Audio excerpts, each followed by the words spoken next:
President Donald Trump of the United States, U.S. has announced plans to meet one-on-one with the President of China, Xi Jinping at Asia-Pacific Economic Cooperation, APEC meeting coming this November in South Korea, and according to President Trump, he had a phone call with President Xi to also pay a state visit to China early next year to discuss and find a possible solution to end Russia-Ukraine war, and the U.S. issue with the Chinese-owned social networking company, TikTok, that may face complete ban in the United States if agreement is not reached on December 16, 2025. That aside, the United States government is currently being considered as a pseudo-practitioner of free trade and free speech, and freedom of association. Some observers accused U.S. government of monopoly in the technology industry, that it wants to remain superior in the social networking business. Hence the U.S. government is demanding to own and control TikTok, trying to use all manners of manipulative and deceptive ways to force ByteDance to sell TikTok to Oracle and Silver Lake, among others, because of China government alleged control of TikTok algorithm and also allegedly having access to the data of US users. Interesting as it may be,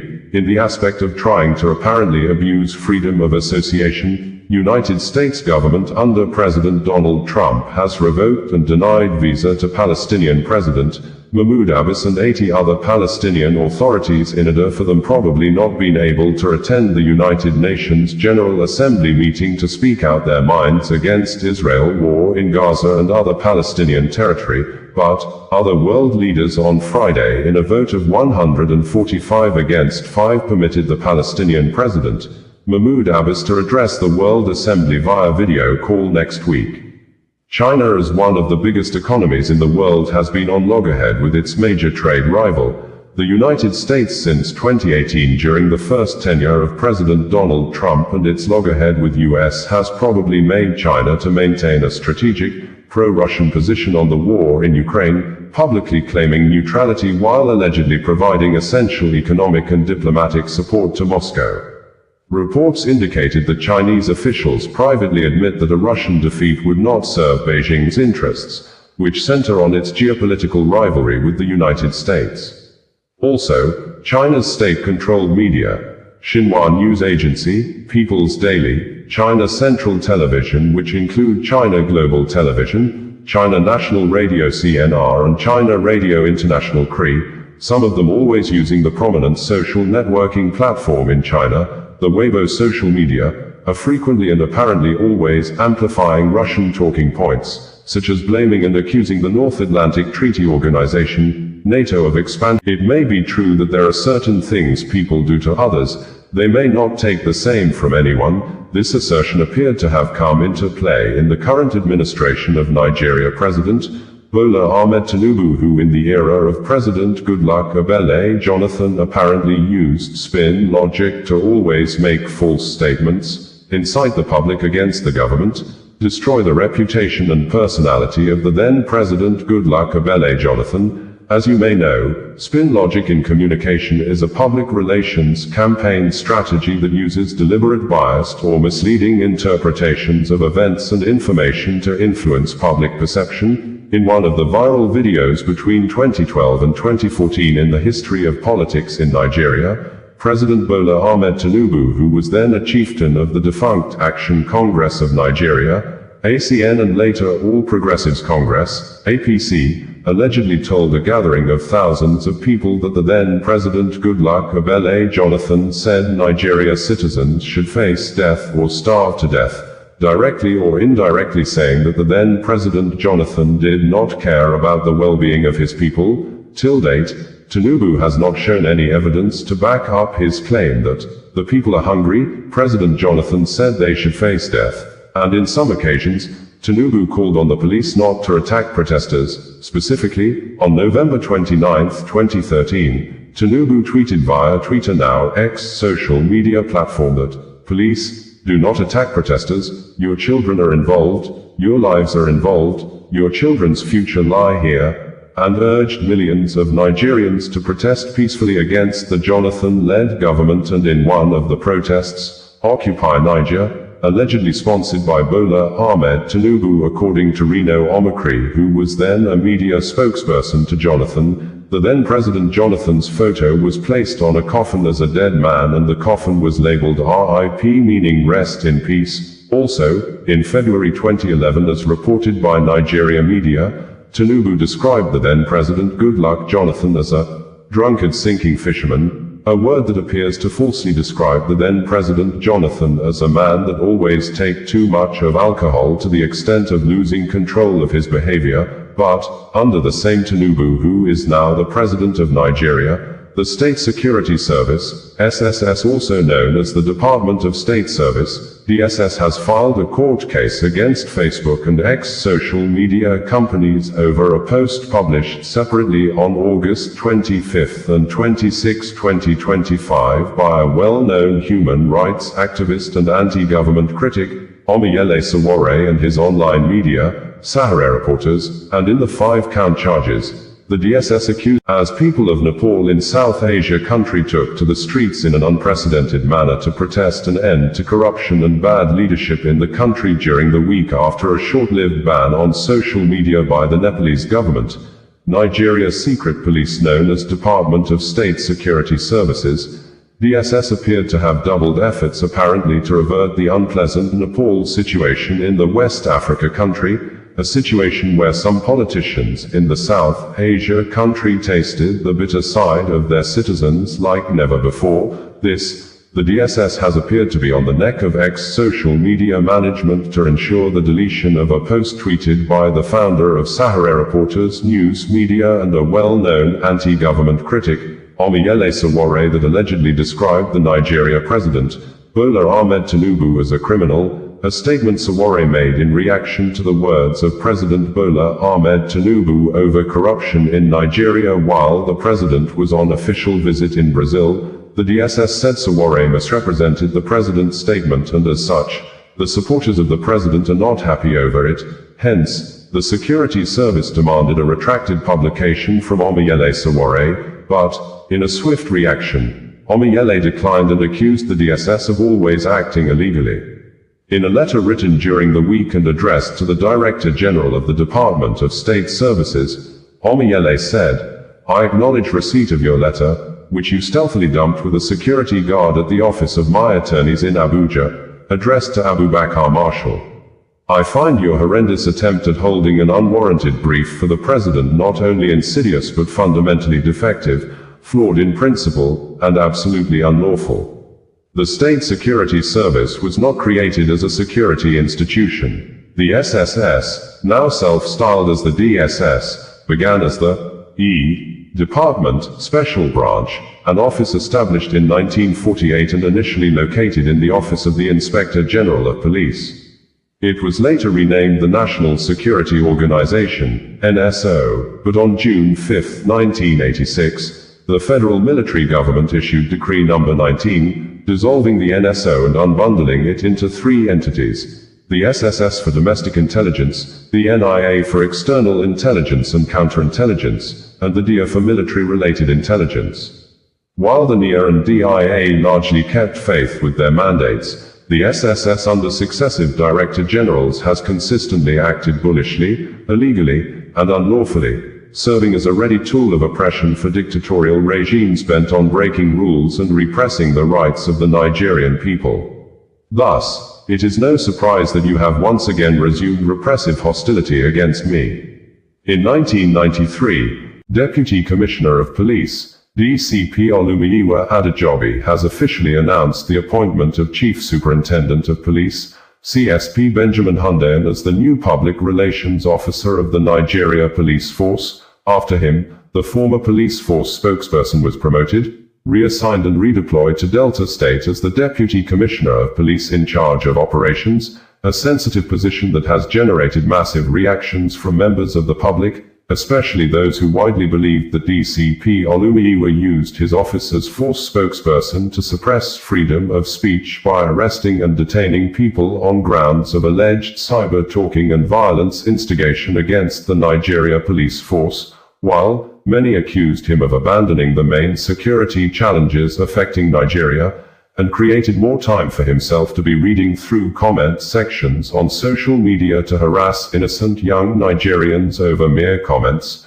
and the new posting may offer DCP Olumini the opportunity to always lead a team of combat joint security squads to battlefields where he may have direct contact with some of the deadly and well-armed gunmen in the South and Southeast geopolitical zones.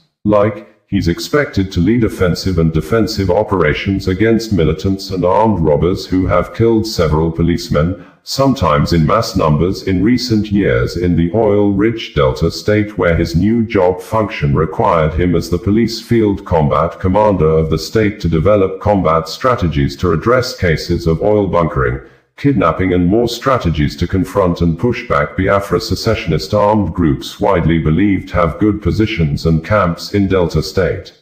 In a statement issued a few minutes ago, DCP Olumini said, "The Inspector General of Police, IGP Kayode Adeolu Egbetoken, has approved the appointment of CSP Benjamin Hundeyin as the new Force Public Relations Officer, FPRO.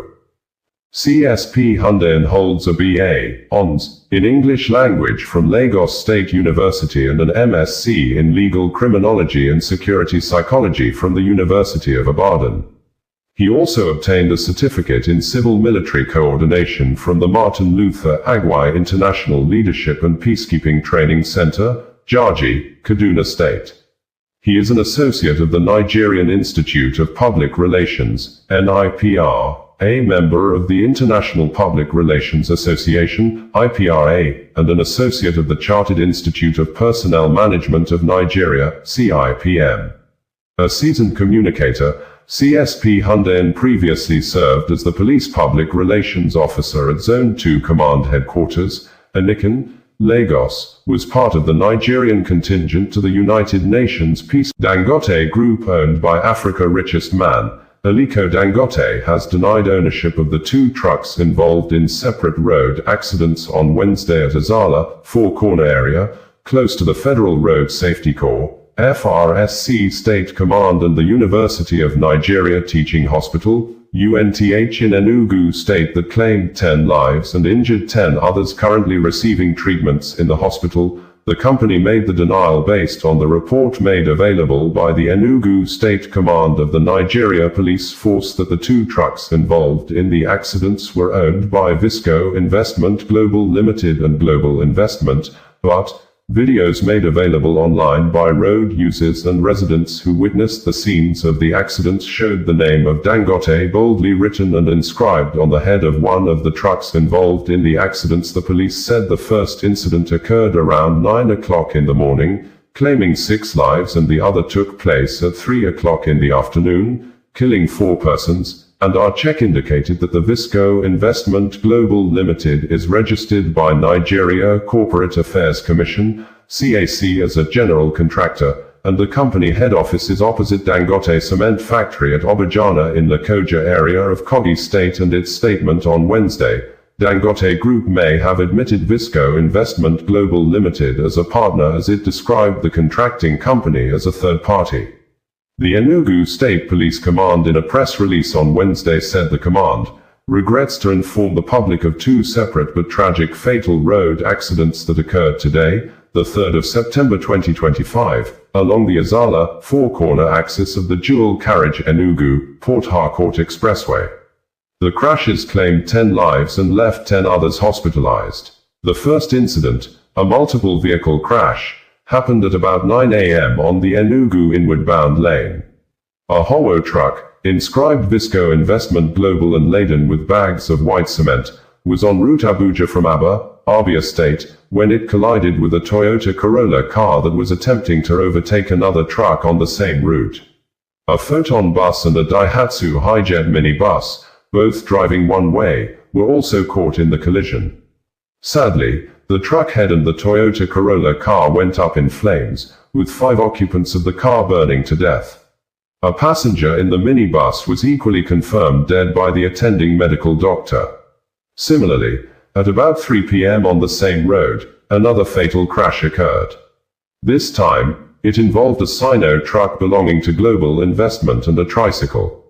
The truck, laden with cement and driving one way from Gariki Enugu to Nenwe in Ananri local government area, on the same Enugu inward-bound lane, rammed into the tricycle. Nigeria President Bola Ahmed Tinubu has said that the West Africa country has no fear over whatever the President of the United States, Donald Trump, is doing, although the Nigeria president did not give details what the US president is doing that the nation has no fear of, but President Tinubu, at a meeting with political leaders at the State House in Abuja on Tuesday, said that the country has met its revenue target for 2025 from non-oil revenue sources, saying, if Nigeria as of August has already met revenue target from non-oil products, the country has no fear of whatever the President of the United States, US, is doing, adding that the economy of the country is now stabilized, saying, the Naira currency is now performing well in the foreign exchange market,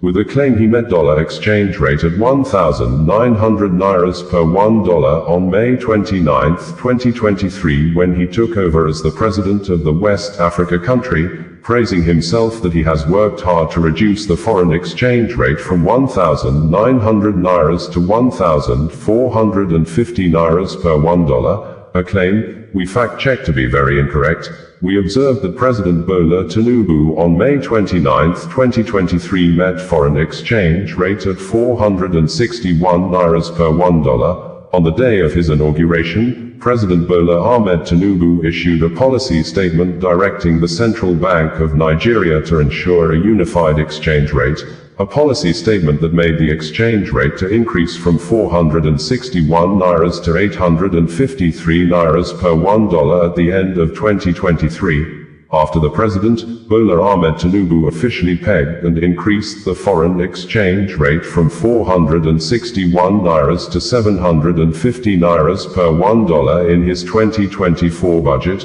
which made cost of foodstuffs and other cost of living in the country to increase more than 200%, and while presenting the 2025 budget, President Bola Ahmed Tinubu pegged and increased the foreign exchange rate from 750 Nairas to 1,500 Nairas per $1. This policy action of the president has since made cost of foodstuffs and other basic necessities in Nigeria to increase outrageously more than 700% with no reduction till date. Like, a sachet water that used to be sold for 5 Nairas is now sold between 20 Nairas to 50 Nairas in some locations in Nigeria.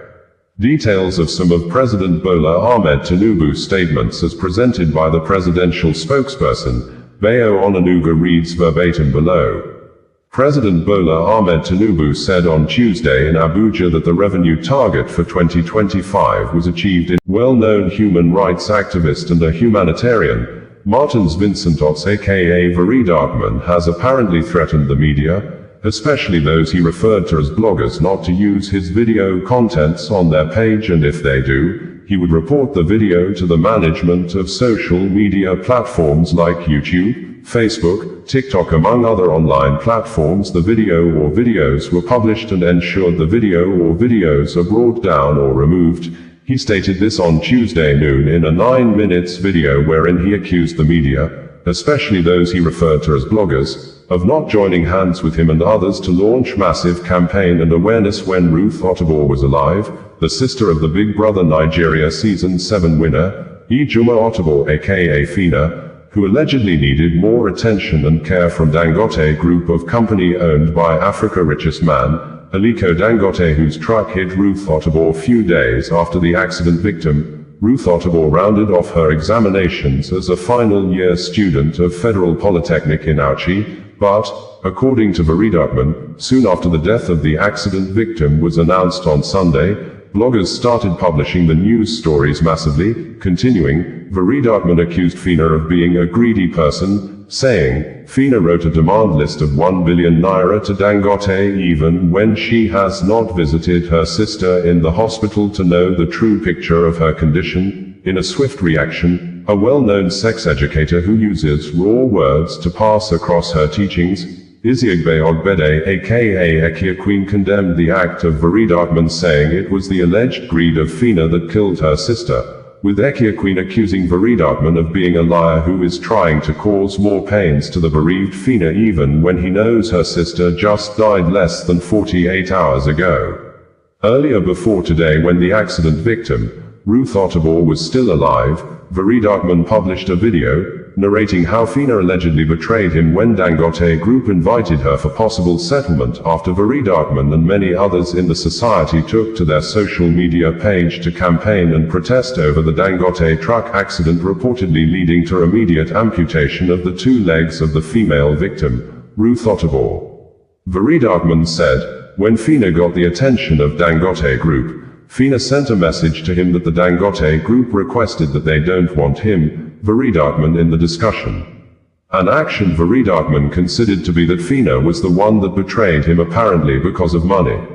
It is yet to be ascertained if truly the Dangote Group rejected Veridakman in the discussion, but, if the claim is confirmed to be true, we believe the Dangote Group may have rejected Veridakman because Veridakman apparently insulted the person and the personality of Aliko Dangote, the founder of the Dangote. Solomon Ehigiator Arase may be the true definition of the popular saying that, police is your friend, if only you are a good character police officer. The former Inspector General of Police, Solomon Ehigiator Arase, apparently validated the aforesaid statement to be true when his death was announced on Sunday, August 31, 2025. The death sparked uncommon good words of condolences from many Nigerians. Unlike before, millions of Nigerians make negative comments against dead top government officials. But in the case of Arase, millions of Nigerians took to their social media pages and comment sections to say good things about the IGP that policed the Nigeria states between April 2015 and June 2016. Even human rights activists that always talk negative about the Nigeria police force, like Barrister Adiyanju Deji,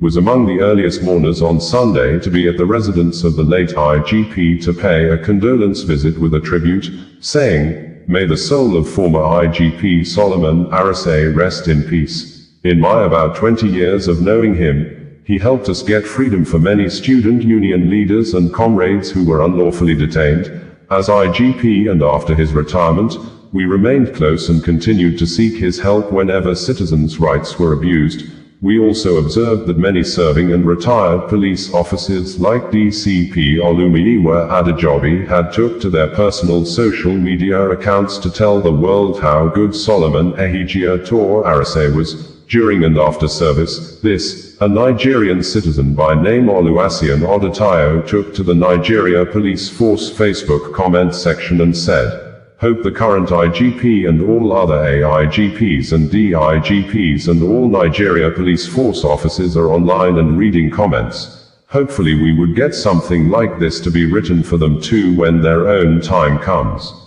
President Bola Tinubu, in a statement signed by the presidential spokesperson, Bayo Onanuga, condoled with the Nigeria Police Force, NPF, over Solomon Ehigiator Arase, CFR, the 18th Indigenous Inspector General of Police, IGP, who died on Sunday at 69. President Tinubu commiserates with the family, friends and associates of the highly resourceful officer. Arase's reforms as IGP and later as chairman of the Police Service Commission brought lasting changes to the force.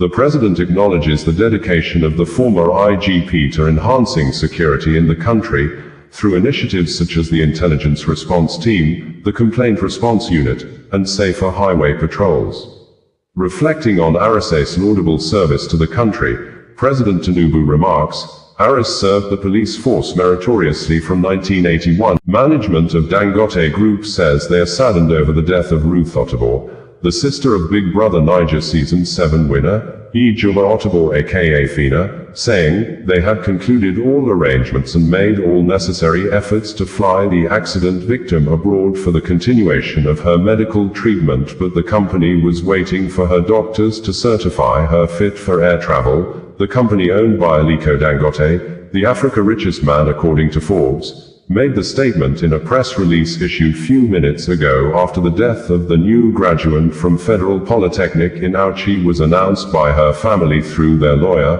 Barrister Justice Shegun Ojino of Echo Solicitors and Advocates, saying, the graduate, who was knocked down alongside her motorcycle rider by a truck owned by Dangote Group in Auchi community earlier this month, passed on exactly 6:30 hours on Sunday.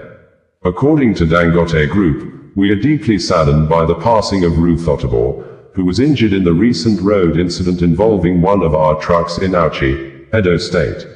On behalf of the entire Dangote Group, we extend our heartfelt condolences to her family, friends, and loved ones at this difficult time. Since the accident, our officials and insurance partners have been by her side, covering all financial and medical costs and supporting her family. Arrangements had been made for her to be flown to India for advanced treatment, pending medical clearance from her doctors. Sadly, despite these efforts and Ruth's brave fight to live, we lost her today. At Dangote Group, safety, accountability, and compassion remain at the core of our operations. We remain committed to strengthening our safety systems and supporting those affected in moments of tragedy. May God grant her mercy and eternal rest. While announcing the death of the accident victim, Ruth Ottobor, who has been trending on social media space since the accident occurred, the family lawyer said, "We remain solicitors to Ruth Ottobor, Josephine Ottobor, whose moniker is Fina, and the Ottobor family, and have their instruction to inform the public of this. With a heavy heart, the family regrets to announce the passing on to glory of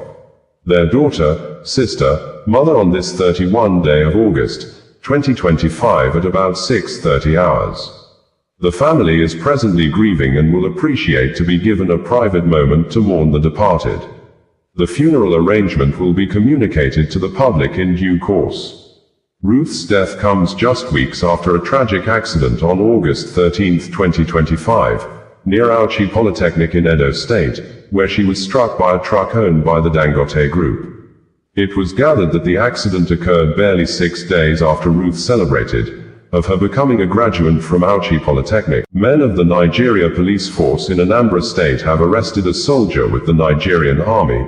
Dominic Orras, for alleged kidnapping in the state. According to Anambra State Police Command, the suspect confessed he deserted from the Nigerian Army or absconded from military duties since November 2024, adding, 4 suspected members of the Biafra secessionist armed group have been shot dead in a joint operation with the operatives of Agony Chemba local vigilante group that lasted over 15 hours at our community in the Arumba North local government area of Anambra State. According to the spokesperson of the Anambra State Police Command, SP Tochukwu Akenga, in a sustained effort to rid Anambra State of criminal elements, police operatives attached to the Rapid Response Squad or KUZU, in collaboration with the Anambra State Vigilante Group, AVG, Aganekemba, acting on credible intelligence, stormed a secessionist terrorist camp at our Arumba North local government area of Anambra State in the early hours of the 21st of August 2025. During the well-coordinated operation that lasted for more than 15 hours, the operatives successfully dislodged the insurgents, rescued a victim who had earlier been kidnapped and held hostage in the camp. It was reported that despite the payment of a ransom of 20 million nairas only by the victim's family, the hoodlums aborted his release until he was eventually freed by the joint security team. In the fierce gun battle that ensued, 4 of the criminal elements were neutralized. Exhibits recovered at the camp include 2 pump-action guns, 1 fabricated AK-47 rifle, 1 K2 assault rifle, 1 locally made hunter gun, 1 radio transmission box, 3 locally made improvised explosive devices, IEDs, 2 empty gas cylinders, 2 wraps of cable wires, 3 bags of 50 kilograms rice, 1 driver's license, 1 national identity card, 1 black Lexus RX 350 Jeep with registration number ACA 340 mA, 3 Toyota Camry cars with registration number ABC 268FQ, EKY 151CD and FGG 706ME. Also recovered a 1 black Toyota Camry car, 5 mobile phones, Infinix X6716B, Techno Spark KL4 and 3 analog phones, sleeping materials, 1 desert boot, 1 big cooler, and a roll of tarpaulin. The Commissioner of Police, CP Ikyoe Oratugu, while assuring Hudi Anambra that the command remains resolute in its commitment to ensuring safety and security, has assured that extensive operations are ongoing in the area to track down and arrest other fleeing suspects as well as destroy other criminal camps in the state. Nigerian Railway Corporation, NRC says it has directed the third-party ticketing company to refund the money paid by all 583 passengers on board the Abuja-Kaduna train that derailed at Asham community in Kaduna State on Tuesday, saying, although no death casualty was recorded, but 4 out of the 7 persons that sustained injuries were serious, while 2 of them were discharged immediately at the hospital. NRC, in a statement on Tuesday, said, following the derailment of the Kaduna-bound Abuja-Kaduna train service earlier today at Asham, Kaduna State, the Nigerian Railway Corporation, NRC, wishes to provide an update on the situation. A total of 618 persons comprising 583 passengers, 15 NRC crew members, 1 medical personnel, 8 cleaners, and 11 catering staff were successfully evacuated from the train. Out of this number, 7 passengers sustained varying degrees of injury and were immediately transported by ambulances to hospital facilities by medical personnel mobilized to the site. The remaining passengers were conveyed safely back to Idu and Kubwa stations aboard a rescue train dispatched from Idu for that purpose. All have since returned safely to their destinations. In line with our commitment to passenger welfare, our third-party ticketing company has been directed to immediately issue refunds to all passengers on board the affected service. Furthermore, the process of investigation into the incident has commenced, under the supervision of relevant authorities and the Federal Ministry of Transportation. Meanwhile, all Abuja-Kaduna train services, AKTS, have been temporarily suspended, pending recovery of the site, further clearance, and official announcement of service resumption. We sincerely regret the inconvenience caused and thank our esteemed passengers and the general public for their understanding, the Nigerian Railway Corporation, NRC stated in a press release signed by its managing director, Kayode Opefa. NRC had earlier in a statement on Tuesday said that the train derailed around 11 a.m. at Asham community in Kaduna State.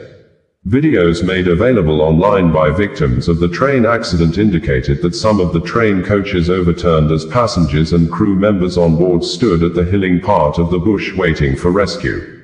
Close observers said that the latest train accident adds to the troubled history of the Kaduna-Abuja rail line, which has experienced several incidents in recent years, including the deadly bandits attack in March 2022 that led to the killing of some of the passengers on board the train, with many of them also kidnapped and held hostage for months till ransom was paid.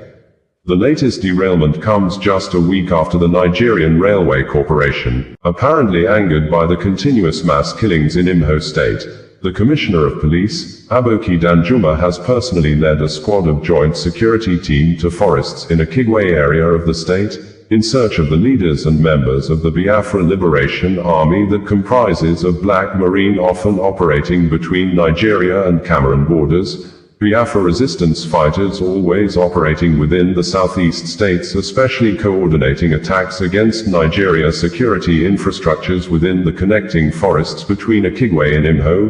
Umaniochi, Ahafia in Abia, Afikpo, Ishiagu in Ebonyi, Ihiala in Anambra and Ogwu in Enugu, among other sub-groups that are mostly commanded by Ifeanyichukwu Okpegbu Okrementa as aka Major General Gentlejao, who hails from a Ku community in a Kigwe local government area that is currently witnessing mass killings in recent days. This, the Director General of the Department of State Services, DSSDG, Adeola Oluwatosin Ajayi, was seen in Imo State on Tuesday after a video went viral, showing 3 young men suspected to be members of Biafra fighters shot dead at a close range by someone suspected and widely believed to be Major General Gentlejao, who had accused the 3 young men of armed robbery. Thus, he said the 3 young men, who may be in their 20s, abandoned the duty posts and used their Biafra service guns to rob passengers by collecting their phones after the passenger's vehicle broke down on the road. The video elicited widespread condemnations against the Biafra commander, Major General Gentlejao, who had vowed in some video press releases that he would always take action against any member of the Biafra fighters that involved himself in the act of robbery against certain members of the public like innocent civilians. According to the Imo State Command of the Nigeria Police Force, the Commissioner of Police, Imho State Command, CP Aboki Danjuma, has deployed the command's tactical teams in synergy with other sister security agencies and local vigilantes to hunt down the suspected IPOB ESN miscreants responsible for the senseless attack that claimed the lives of 5 residents in Ajanamuna, Ezinaki, a Kigwe local government area, on the 22nd of August 2025, at about 22:30 hours. During the attack, Ede George, male, a member of the local youth security team, together with 4 villagers identified as Emeka Ezeagula, male, Chikodi Ezeagula, female, Chidi Chileke, male, and Ajike Nwankwo, male, were fatally shot. The assailants further set ablaze the residence of the youth security leader and destroyed 5 motorcycles. Upon receipt of the distress report, police bringing you the news in a more digital way.